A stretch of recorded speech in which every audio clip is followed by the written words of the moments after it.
Usually I boil water, but Does he do it in the styrofoam cup or does he do it in the paper cup?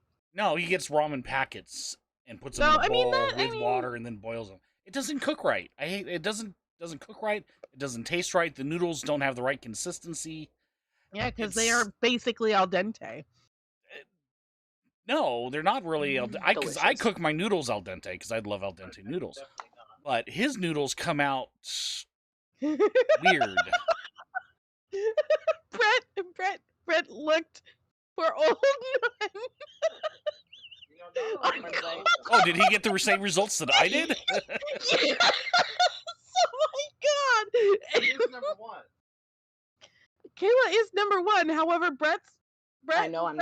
original comment was, "Oh, he's right. That is not a safe thing to search."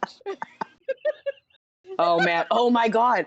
I have the perfect trap now for people. I have the perfect trap. Oh my I can tell them, gosh. yeah, I have a famous Vine. Go look it up. Just Google it instead of YouTube it. Google it, and then they're just gonna see porn. Google it. Just Google a midget. it. Google a midget. It'd be great. You're not a midget, and that's not the right term. Thank you very much. Little person. Little person. So what if someone who is a little person wants to be called a midget though? That would be fine, right? That's up to the little person, I guess. Right. Yeah. So it would be fine. You do not qualify. I don't. My sister's close. She does not qualify either. Doesn't you have to be 4'8"? Or is that dwarf? Technical no, reason. It's shorter than that. Oh. I think it's 4'8". You're considered a child. Or is it 4'11"? Because you have to sit in a booster seat. I don't know. I have no idea. I thought that was based on weight. There's a couple different ones. It's usually combined with two of them. When I looked it up, I remember I sent it to my sister and said, "Damn, Russ, if you had one more, you would have had to be in a booster seat because she's hella short." All I know is that the law changed like 4 times in the span of my kids becoming teenagers. Yeah, So it changes all the always time. like, what the hell do we do now? And at one point, I was just like, fuck it. No car seats. Yeah, fuck it. Throw them in the back of the box, man. That's what they used to do with the babies, didn't they? Fuck it. No. Fuck it. Oh my gosh. Anyways, that is so far from the topic of husband. Why do you still have it up? That's not even. Have we moved on from We have moved on from that. Apparently it's still up, so we haven't. We're gonna revisit this. Well, This is not very Mr. Rogers-like husband. you're busy with the show. He's not doing anything, so He's supposed to be watching the show. That's what he's supposed to be doing. Oh, I get it.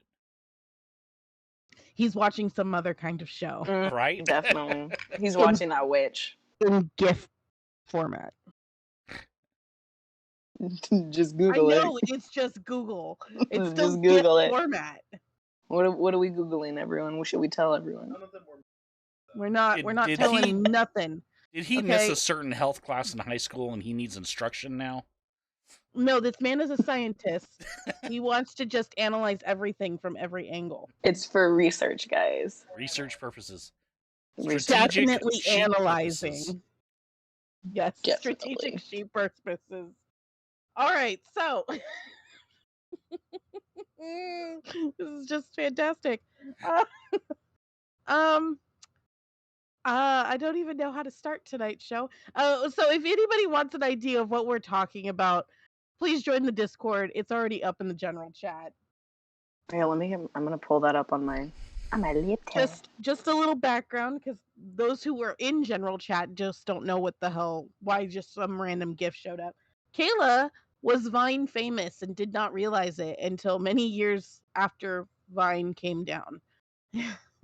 Just perusing on compilations of Vines, and I was like, ha ha ha, I remember that. And then I was like, wait a minute, watching my own personal videos. Yeah. And I had fallen in love with said gift before I ever met Kayla, because my husband has this thing about watching something called Gifts with Sounds. And it was very prevalent in Gifts with Sounds. And then I met Kayla, and she was like, oh yeah, I'm Vine famous. Nobody knows it's me. And showed it to us. And See my me and Cassie, the other person of MMC, was like, what the hell? So my husband sent me something today and used Kayla's gift for illustration. That's what we're talking about. I'm always a part of your life, even when I'm Yes. not there. So, yeah. And now we're back to this. So, what would Mr. Rogers do? Wow. I can tell you what he wouldn't do. Yeah. He wouldn't be looking up the keywords for that gift, that's for sure. What were those keywords again? I'm not saying. Sometimes there are children that watch our show. But they shouldn't. I'm just kidding. Education for all. So, What would Mr. Rogers do? If someone violated them in that way, he'd punch them out. I'm just kidding. So this is going to be a very contextual talk, I think, today. Because there's different situations of what would he do in this situation? What would he do in this situation? What would he do in all of these situations? Right. So I want to give a little background for those who don't really know Mr. Rogers outside of Mr. Rogers' Neighborhood. He was how do I start? The link should be in the event. We always have an event going. Anyways, Mr. Rogers was born in the 20s, in the late 20s. He was an only child. He went to Dartmouth College.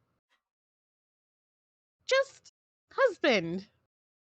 You're kibitzing always, always. He was a ordained minister. However, his goal was never to push his faith, more like teach in a way to incorporate the things in his faith that he appreciated and wanted to see out in the world that did not conflict with anybody else's belief system. Many of us grew up with Mr. Rogers in some form. Many of us are still growing up with Mr. Rogers in the form of reruns, or even I heard that there's a children's television show called Daniel Tiger that's based on Mr. Rogers' Neighborhood. It's like claymation or something like that. And what got me thinking about him was I was at work listening to podcasts because that's what I do when I'm trying to really dig into work, and I came across Mr. Rogers, and this gentleman did this podcast about him and what kind of effect he had on his life and the effect that he was having on his young child's life. And then I posed it to Kayla and Cliff, like, why don't we start talking about things like along these lines? How do we become better people in the society that's basically like ripping at the seams at smallest of things? And before today's show, I admitted that I have been finding it very hard in preparation for this show for the last couple of weeks to be more Mr. Rogers like. And I kind of makes me upset because I know that's what we were doing tonight, and I was trying very hard to like lead by example in myself, just letting the things go that I had absolutely no control over because they were somebody else's traits. And I kind of want to know what you guys do, the audience as well as my co-host. What do you guys do? How do you be true to yourself and yet still try to let the other people around you be true to themselves? Because I know, like, some people, they want to express their feelings as soon as something happens, and that's how they deal with whatever situation they're in. And then other people kind of just take a step back and analyze said situation, and that's how they deal with the things going on for them.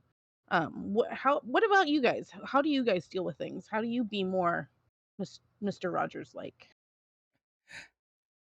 Well, I always try to look at it. If it's usually I'm arguing with someone or have an issue with someone, I try to look at it from their perspective. I always try, even though if I don't want to, I always try to at least put myself in their shoes, as you would say, and see maybe I'm just not viewing it the right way. And I do try to ask, I try not to yell or get angry or show tone. And I try to like just think about it like, what's the best course of action to where we're both happy?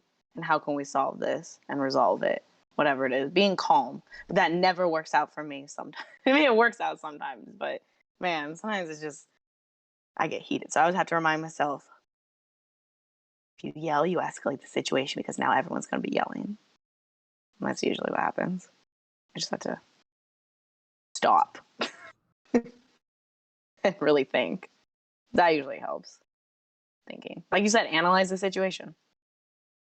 What about I you, used to Cliff? just bite people. Not like physically.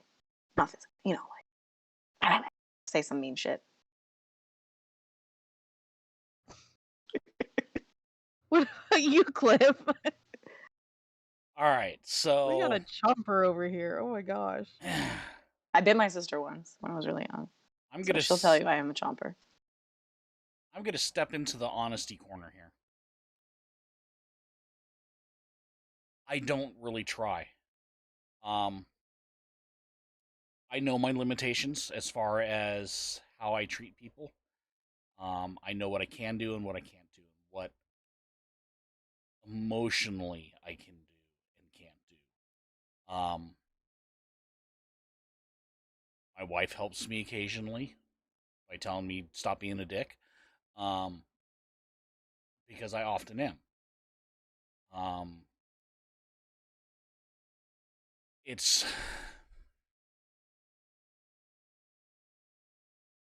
we'll use my hobby as an example. So I am a kingdom level officer. While I am in that position, I'm very blunt, I'm very straightforward, and I can be kind of a dick because of the way that I present myself and the way that even though I don't mean to be that way, I come across that way.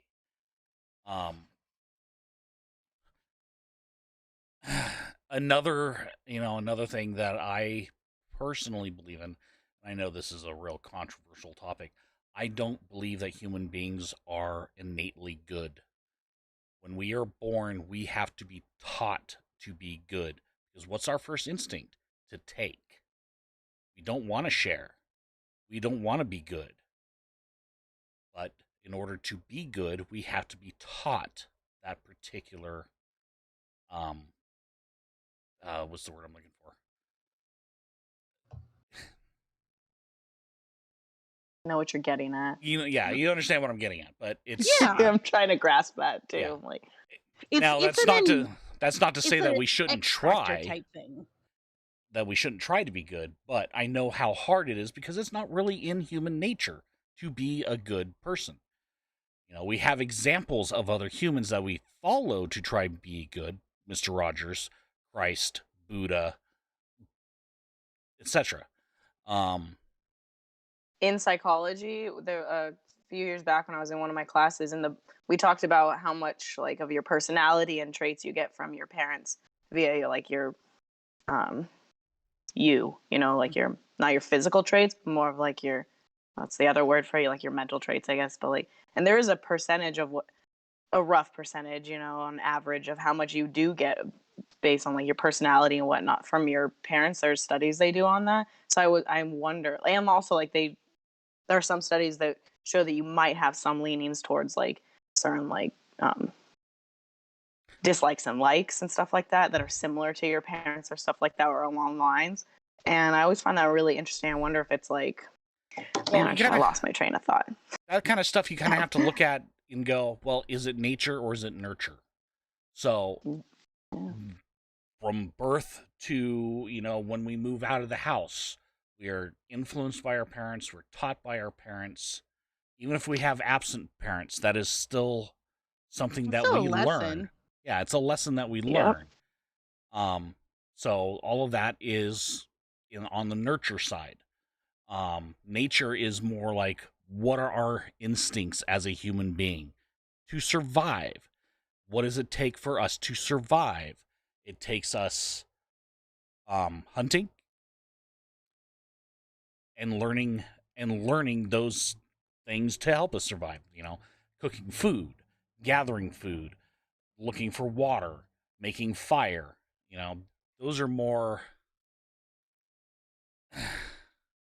It's things that take, like you were saying. Yeah. Humans have to take. That really makes sense. Now, I think it's like both, nature and nurture. So like you're right, like I agree with you.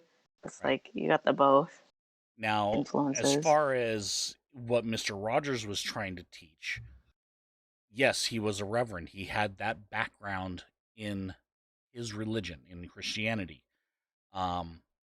With that, Mr. Rogers was probably the most Christ-like person that I have ever witnessed.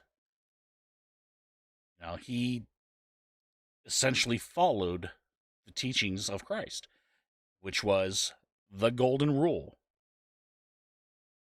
Treat others how they want to be treated. And that's what he taught on his show. Treat everybody with respect, treat everybody with kindness, and just be excellent to each other. That's what he taught. Yeah. I'll step down. I Off always the try to soapbox respect people. No, you're good. I always try to No, respect people in the beginning until they do something that disrespects me, and then I'm like, instantly I'm, what's the word? I'm offended. I'm like, bitch. Yeah. Would you say it'd be like the slightest thing, and I'm like, pettiness activated. Well, I Like, mean, I have to agree. It's so weird. I agree with both of you. Like like I like to hope that's probably the best word. I'd like to hope that people are gonna look out for their fellow man. I know history says otherwise. Especially this last year and a half. Oh my god. toilet paper. We were even talking about it at work, like and I recognize that this is not a path or a craft conversation, but I think it's something that we can tie into just about every single path, uh, and craft for that matter. Well, it ties into faith and how you treat your faith and how you treat people through your faith. Right. So we were talking at work about because there was another homeless campfire not far from our office, and they actually are pretty common in our area because there's a lot of I wouldn't say it's grassland. It's railroad land, so it's not like it's really upkept, and that tends to have a lot of people camping on it.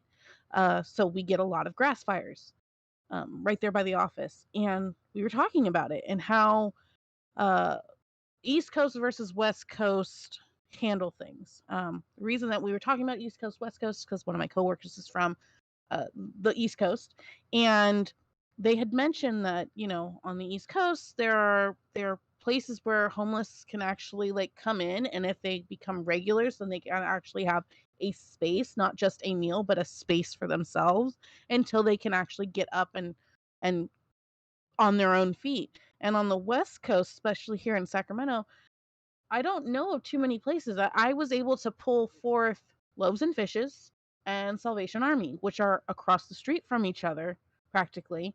And I don't think they have overnight space. So, where do all these people who are down on their luck have nowhere to go? Where do they go? What happens? Well, they park up on public and railroad land, and then we have the grass fires.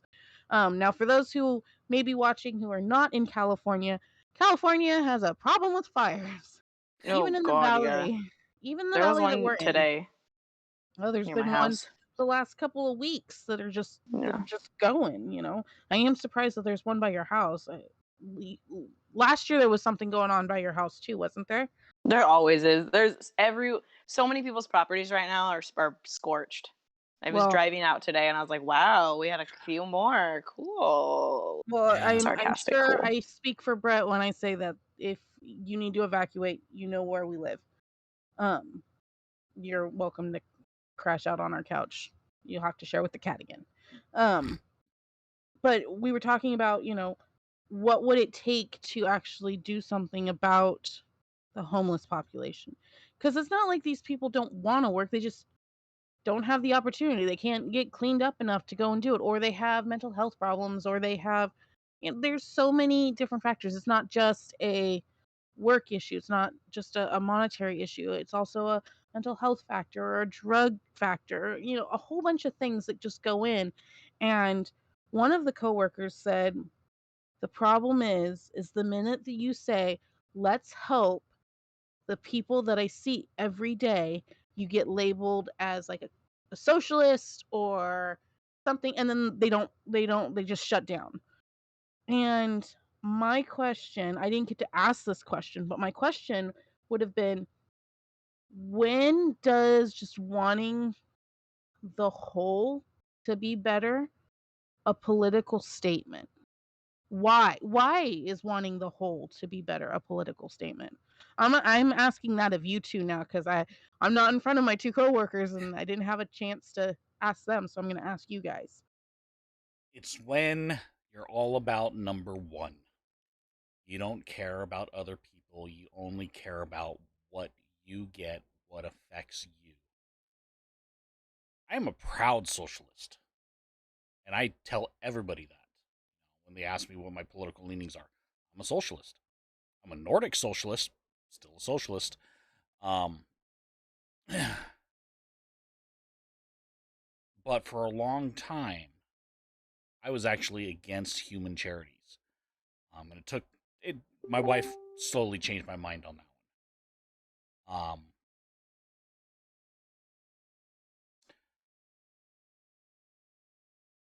I just lost my train of thought. I only gave money to like animal charities and stuff like that, which are that's my thing. I love animals.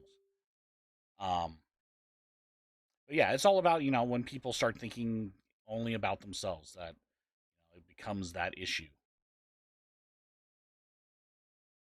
Okay. Now, what made you? I know you said that Tara kind of basically worked you over, worked you over from the dark side. But like, what was the one thing that just like really keyed you in, that you made you go, actually, this is what I want to do. It's not something that I have to be forced to do now. Um,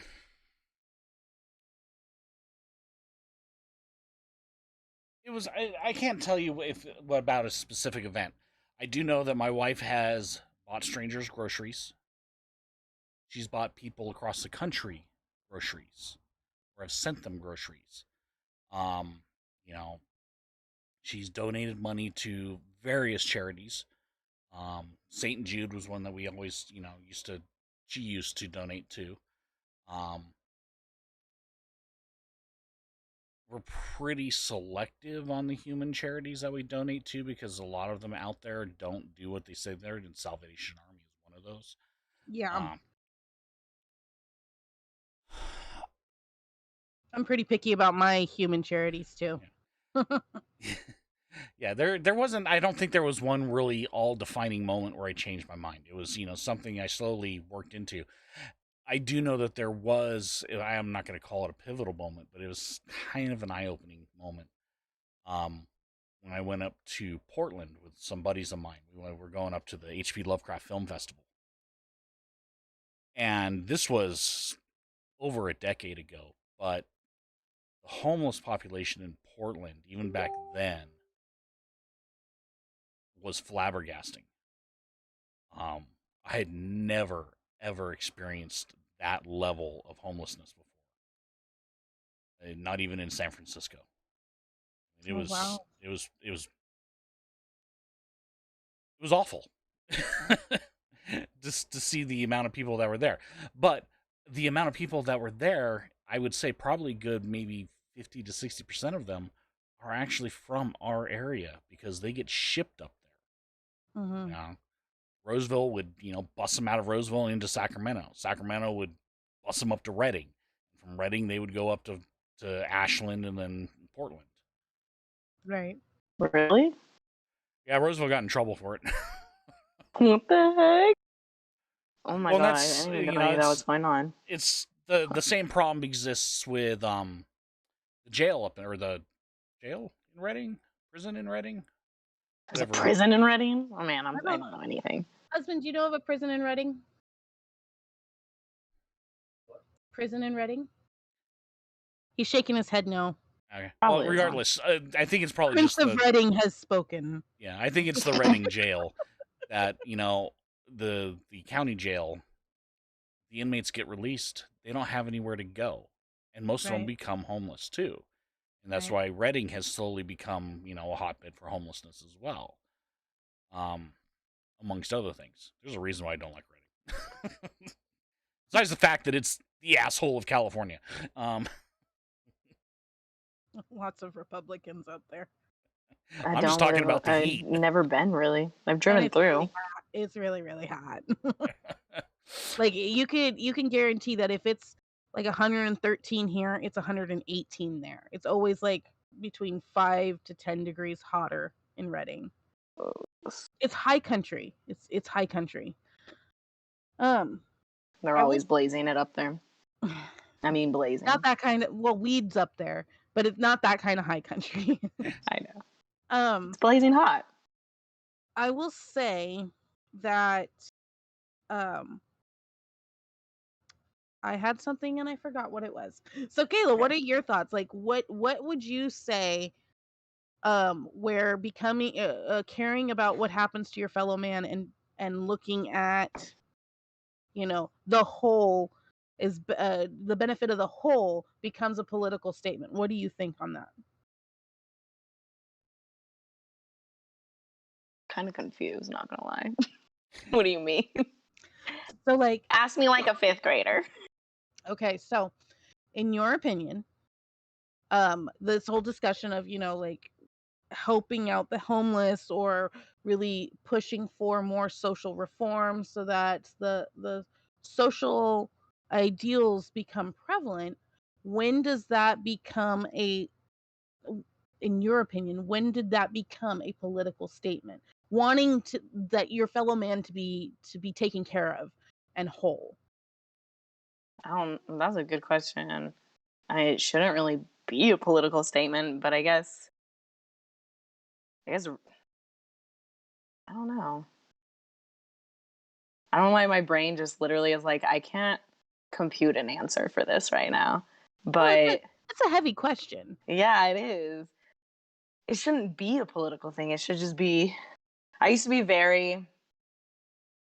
What's the word? I used to keep my own personal opinions on politics and everything to myself, and I would just lie out my ass whenever anyone would ask me because I wouldn't want to cause problems. I would know what people's political agendas were, and I would just lie. I started dating a man who was, and he was very against like social stuff and everything like that. He thought everyone was a commie, shit like that, and America was the greatest country ever. He also liked Trump. Yeah, it was like a trauma right there in my face. But after I dated him, I realized, like a lot of these things shouldn't be political.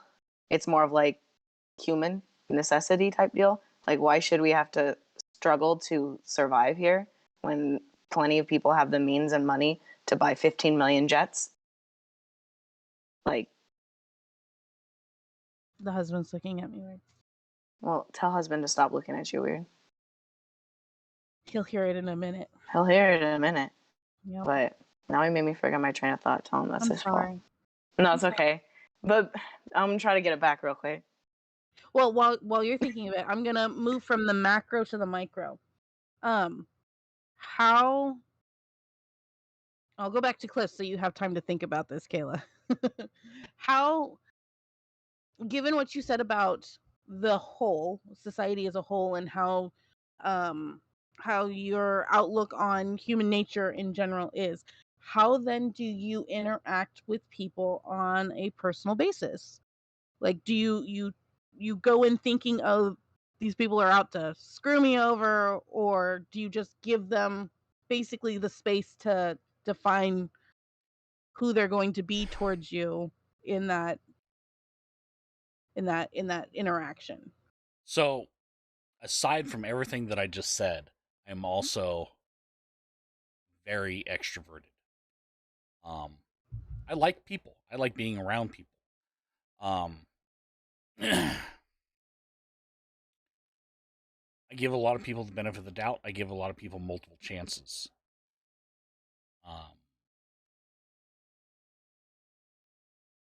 And the few people that I have cut out of my life, it took a lot to do so.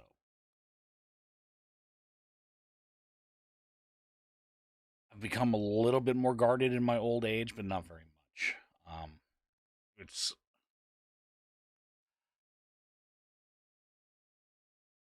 I like to believe that when I first meet people, unless they give me a really bad first impression, I really like to believe that they are decent people. They don't have to be overly good. They don't have to be overly bad for me to like or dislike. You know, because I'm neither of those things, to be honest. I try not to expect people to meet or exceed my expectations.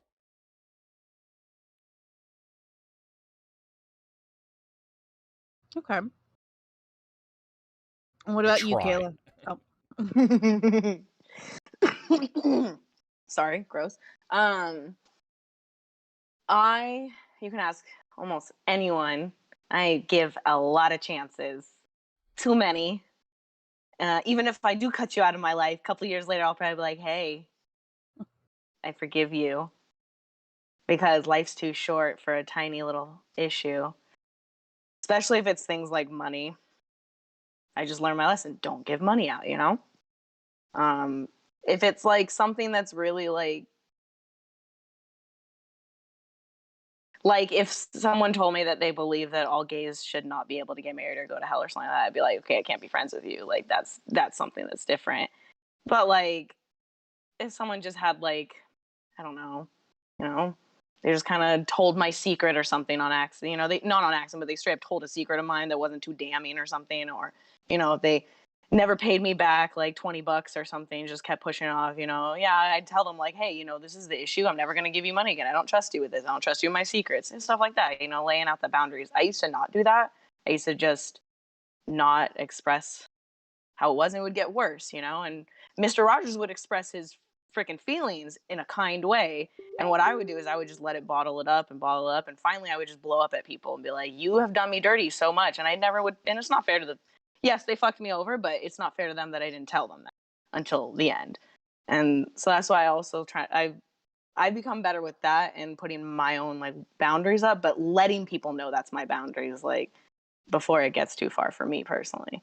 So I used to be bad, but because I give everyone chances. I'm always like, you're good until you screw me over, but the second you screw me over, it's like, if I don't tell you that you've done something wrong, I'm going to bottle it up and it's going to get worse because I know myself. Right. So I will be mean. Very mean. I'm a Pisces, man. We're assholes. I would actually like to second that as far as, for me, politics actually do take a point into determining friendship. Because if I find out that you're transphobic or homophobic or anything like that, yeah, we're not going to be friends because, well, you're going to have problems with my kids. So guess what? I can't have you in my life. Right. And I have cut people out of my life because of that already. It was hard. One was a friend of mine for a very long time. And he just, his bigotry got so bad that I was just like, no, you know what? We're done. I can't have you around anymore.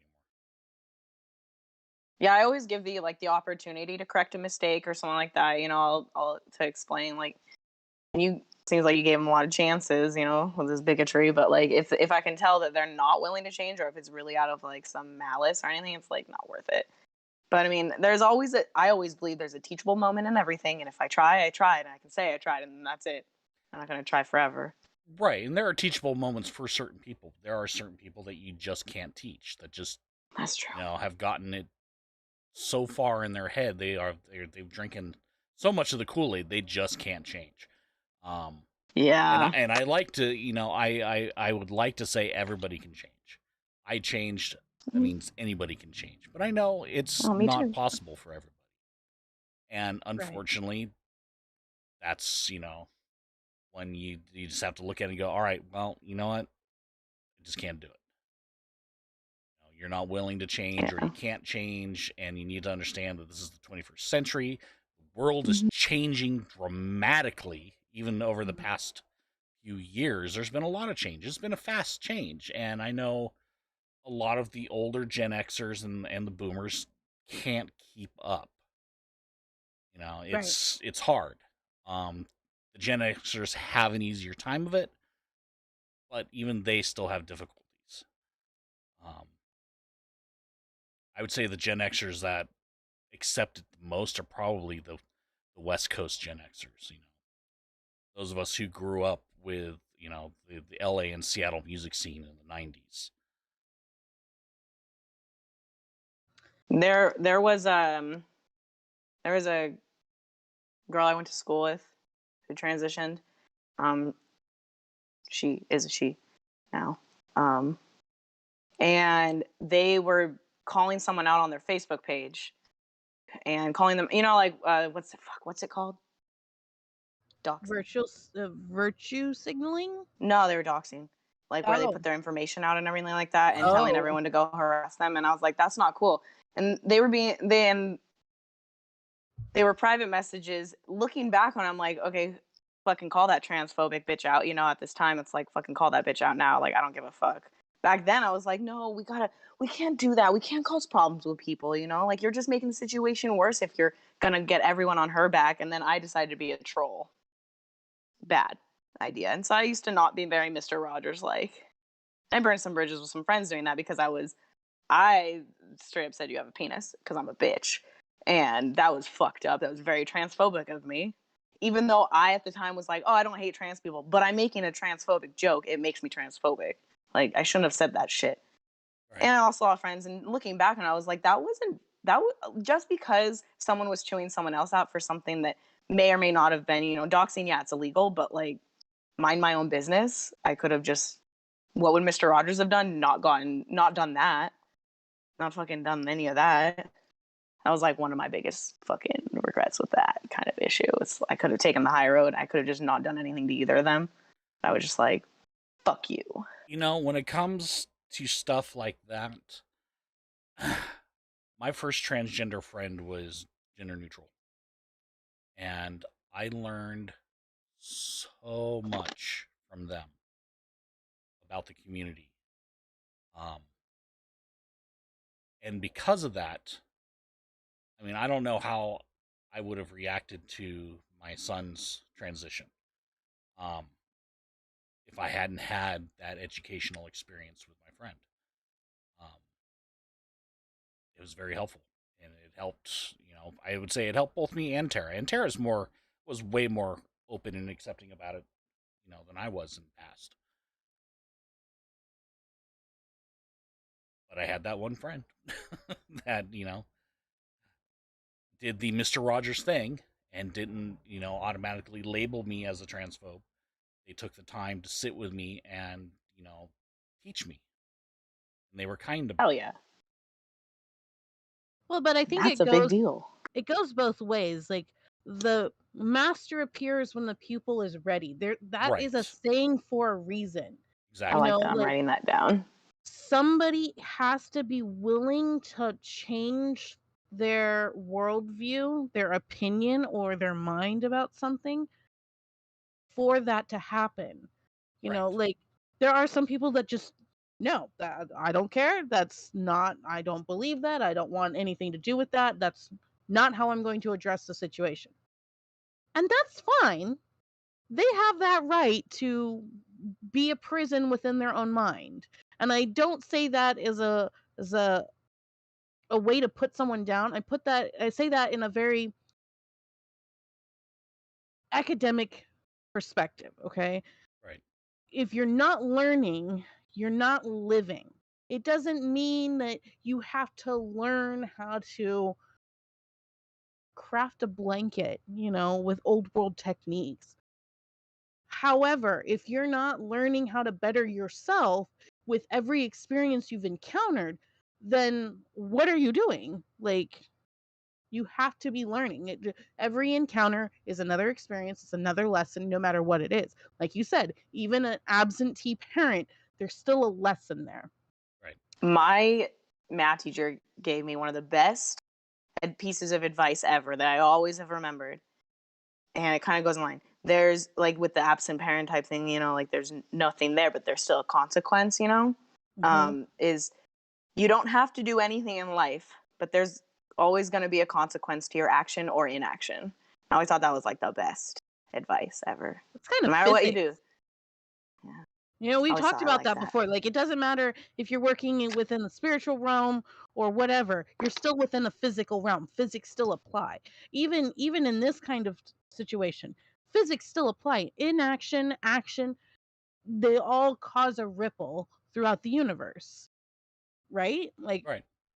I mean, so yes, I totally agree with your math teacher on that aspect. I have a question for you guys. Still sticking Answer. along with Mr. Rogers. What would you say is the one lesson that we all know? Let me back up. We all know that his major lesson was don't stop being you, right? He preached that, to use a word. He used that as his main goal, right? Like, don't stop being you. People will like you and love you for who you are. So aside from that lesson, what other lesson would you guys say that you learned from Mr. Rogers the most? Even though I have problems following it, it's the whole be excellent to each other aspect. Be kind. Don't be a dick. Follow rule number 1. Don't be a dick. Yeah. Follow Wheaton's Rule law. one, rule one of the internet: don't be a dick. Yeah, I kind of agree with that one. Be excellent. I mean, be excellent, and I mean that's a Bill and Ted's reference, but still, I mean it applies. That's That's why I prefer it that way. Be excellent. yes, be excellent to each other. So, would going back to your guys's answers to my previous questions, would in your case, Kayla, you setting boundaries for your interactions with the people that you try, you're really trying to go that extra mile to let them like learn from their mistakes or whatever, would you say that you setting those boundaries and trying to stick by them, would that be your equivalent of being excellent? Yes, because I'm striving to do what I think. What I'm striving to be kind and give everyone options, I guess. Because even though the outcome for me might not be the best, like even if I try to do better, sometimes it might work. Sometimes if I'm calm and explain my case, my side of the situation or whatever it is, the side of the situation, whatever it may be, I have to understand that, I can't control or feel what other people are feeling. And that doesn't mean that I can't be excellent if someone else isn't excellent. I tried, therefore I would feel good about myself if I didn't try, type deal. Okay. My wife is saying some good things in the YouTube chat. I know, I was I seeing know, that. I've been reading them. Like, Tara, why weren't you a guest? Okay. Like, this seems like the kind of topic that if you can get her on the show, you would blow my mind. I love though what she said though. I think the goal is give for the sake of giving, not with the expectation of a return. Yes. That's like true Altruism. Yes, thank you. true altruism. Mm-hmm. And like when you were talking about that, I was thinking myself about when I was younger, when it was, there are a lot of things going on in my life, and I was probably not the best of friends, and I tried to make up for it, and then when I thought that people weren't being the best of friends to me, that would actually like really light my fire. Newsflash for you guys, because I don't think you've ever seen. I used to be a really angry person, really angry person. I didn't have like an outlet to actually display it. So when I had the chance, like you were talking about eruption, oh my gosh. I had a temper. I would say things.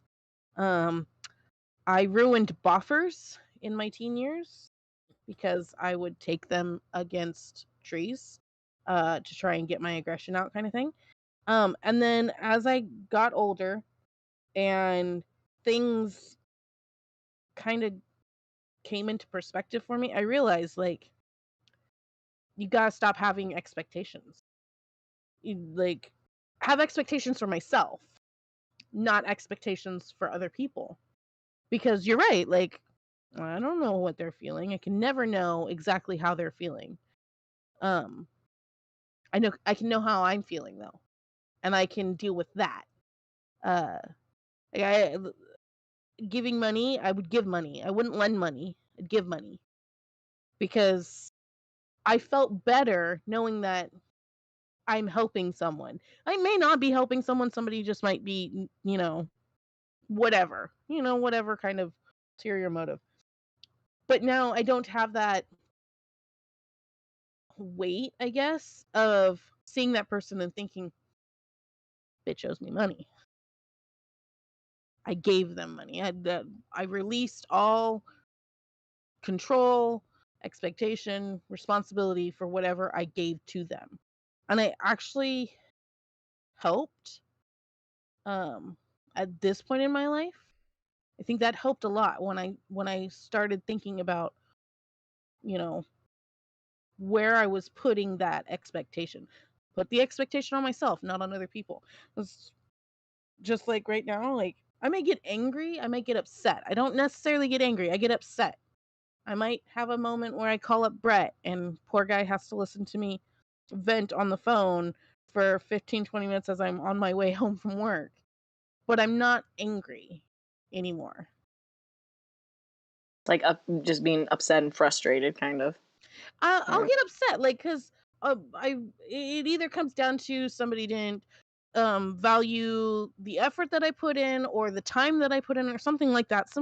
Another thing that I need to like relinquish control over because again, that's an expectation on them. They should not, you know, I should. That the them versus the me.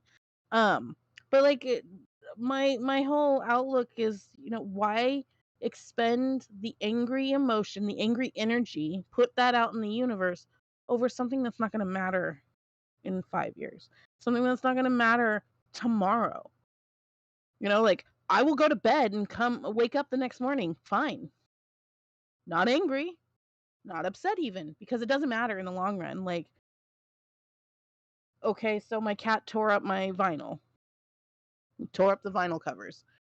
My small little vinyl collection. He found them. He used them as a scratching post.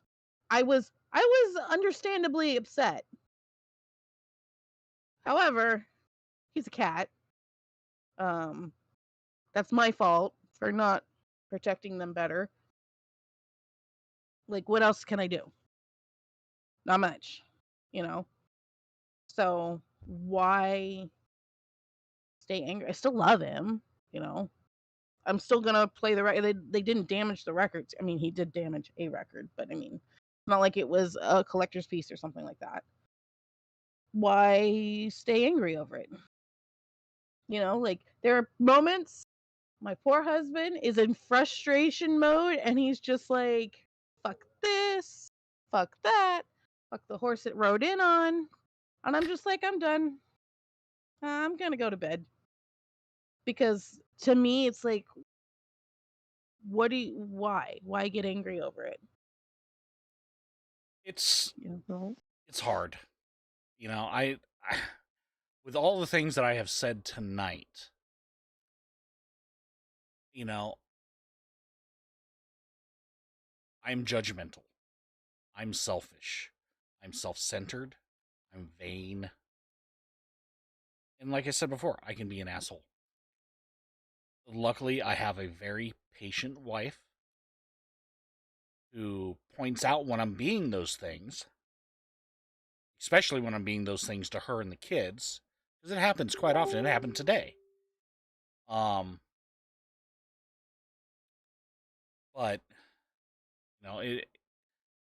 it's something that I have to constantly be reminded about, and unfortunately, I wish it was something that it would stick in my brain that I'm being this way. But with my brain chemistry being the way that it is, it's a struggle. It's a struggle every day. And I don't feel good about it. I don't think anybody really feels good about Well, okay. those kind of I think that was lows, you know? I think that was the wrong term. Or the wrong way of phrasing that. I don't want anybody to come into this podcast and think, "Oh, well, he's just saying that he's perfect and he's espousing all this stuff that he believes in." But I know him and I know he's not like that really, and he's just feeding us a line of shit. Yes, I can bullshit with the best of them. But that doesn't mean what I said isn't true. It's like when they say, do as I say, not what I do, when a parent tells you that, Brett yeah, said but I you need really to stop should making lead by Cliff feel example. bad. Definitely. You really should lead by example. My stepdad telling me not to smoke pot, when I was a kid, and all I ever did was see him smoke pot. Guess what I did? Smoke pot. No, he smoked meth. Don't lie to me. So Brett just looked over and said, "Wife, stop making Cliff feel bad." That's okay. So it's not our goal to make anybody feel bad. We're trying to have honest conversations. I think that's every week. Like, we're trying to have honest conversations about these topics. Right. And I really do appreciate you guys. I mean, this is not an easy topic. Like, No, not at how do all. you sit in front of a group of people that you know and a group of people you don't know? I mean, yeah, we know Tara and we know Brett because part of us are married to those people. That would be me. Yes, Kayla's married to Tara and Brett. All of you guys. and really like pick apart our personality. It's not really a personality, but like our traits, right? Our Yeah. mannerisms. It's kind of a group therapy session. I actually get more therapy out of this than I actually do with my actual therapist. That's fantastic. I like my therapist, but she's great. But I mean, it's fantastic. Damn, shade at the therapist. Well, no, I like my therapist. She's very nice. She's very sweet. She's a lot younger than me, and I don't think she quite understands some of my life experiences. Especially when I talk about the SCA. She's just like, okay, you like to do what? Well, I fight with a sword and I stab people. I just realized our group, like, Cliff, you're an older millennial, right? No, I'm a Gen Xer. You're a Gen Xer. I'm a millennial, and Kayla, you're a early. I'm near the end of the millennial stage. Are 96 is when it ends, I think. I'll look it up. I don't know. I'll look it up. So I'm not 96. We are the three of us. We're looking at different perspectives of every time we have this kind of any of our conversations. Right. And I actually, I really do appreciate you guys talking to us, to each of us. Those in the chat as well as, of course, you two. Like, I prep mentally. I don't actually prep. I try to prep every week for our episodes. Mentally, I'm always thinking about how am I going to steer the conversation or whatever. But like, really talking to you guys, like, whatever plans I have for our conversation goes right out the window because you guys bring up things that I hadn't even considered. So I want to say thank you for that. Well, thank you. It's a good topic. And something to keep in mind, especially when my wife's in the chat. My wife has a degree in humanities. So this is Tara, all... you need to come on. Even if it's just by voice. This is all stuff that she knows a lot about. So, and it's all stuff that she's taught me a lot about. So in our last 5 minutes, Oh, it's 96, by the way. I dabbed on it. That's how you know I'm old. I mean, Okay. I'm trying to look cool and be old. Whatever. So I throw that in there. So in our last 5 minutes, I want to say that my goal next time we bring up the "What would Mr. Rogers do" topic, because I have a feeling we should revisit this. We should look at our first episode of this one, and then compare for the next one and see how well we're doing. My goal is that I will let the idiosyncrasies of people go. Some people are just going to do what they're going to do. They're going to react how they're going to react. That's just how they're wired. And I need to be mindful and okay with that. That's really hard for me, by the way, because Me too. I want people to be able to like approach me and say hello and be friendly and such like that, and feel like they can lean on me should they need to. I really I'm not in a position for anybody to lean on me, but I mean, if you need me to be there, I want to be able to lend whatever kind of support. What about you, Kayla? Clayla? Yeah, I had a burp. Okay, Taco Bell came up, and I had a burp. So what is the one little thing that you wanna work on to be more Mr. Rogers like? Not giving a fuck. Basically, not caring or getting so offended. I get really offended when someone slights me. When Okay. be kind, basically. When someone else isn't even. Kill them with kindness. That's actually a Selena Gomez song. My bad. What about you, Cliff? Well, first of all, my wife just flexed in the YouTube I chats. saw that. She's just like, big guns. I can school all you bitches. You should come be a Dang. guest, even if it's just with audio. Yeah, You should why'd you have me little talk about sleep as a psychologist? You should brought her in. She's an actual She won't psychologist. come on. What Her the heck? husband's a I'm co-host not. and the producer. He has the most like pull, and she's just not budging. Okay, what are Making you me look talking bad about? over here. Okay, so as far as me, it would be to not or to try and lessen the amount of knee-jerk reactions that I have. I jump to conclusions fairly easily, and I go into a panic stage very fast and very easily.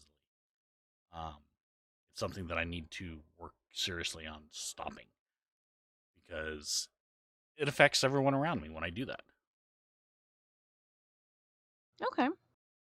And I would love to know what everybody in the chat, because I've been you guys don't know it, but I've been watching how many have been watching us, and there have been at least a couple of people that have been watching for over 35 minutes. So, you can drop it in the chat or you can join the Discord. Tell us how you would like to be more Mr. Rogers like. Because again, it doesn't matter what faith or what craft, what path or with craft you're walking. It doesn't matter to just have that small amount of kindness pass on to another person. So we have less than a minute. Does anybody want to talk about anything before we go off the air? It's hot, yo. Yes, I know. We're gonna get you out of the heat. Kayla is now like spearheading our MMC TikTok. So if you guys are interested in some of the things that she's doing around her property and all that land, Go check it out. Yeah, our local Shire TikTok has been blowing up. Oh my gosh. I saw that. You guys got crazy. followers quicker than a Kardashian. I was seeing your stuff so often. I was like, this stuff's so cool. Who is this? And then I was like, oh. All right. Well, you guys, I hope you have a lovely week. I will be putting up some of the upcoming episodes in the Discord chat and making some events on Facebook. Please join the chat and let us know what you want us to talk about, because we'd love to hear. I love both of you. Love you I more. hope you have a wonderful week, and yeah. Good night, Me too. everyone. Good night. Night. Kisses. Cora, come here. Come here, Cora. Come here. You come here. Why are you getting chicken? Say hi.